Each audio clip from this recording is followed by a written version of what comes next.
In this video, I am going to show you how to watch live football on YouTube TV in Qatar.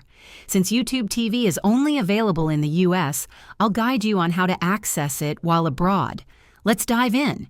To watch live football on YouTube TV in Qatar, you'll need a virtual private network, VPN, to bypass geo restrictions. Start by subscribing to a reliable VPN service like ExpressVPN or NordVPN and connect to a US-based server.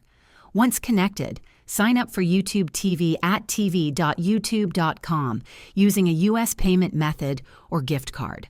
After subscribing, download the YouTube TV app on your device or access it via the website. Browse channels like ESPN, Fox, CBS, or NBC to find live football games. Ensure your internet connection is stable for uninterrupted streaming. Keep in mind that using a VPN may slightly affect speed, so choose a high-quality provider. Also, be aware of YouTube TV's terms of service regarding VPN usage. If this video helped you, please like and subscribe to the channel. Thanks for watching.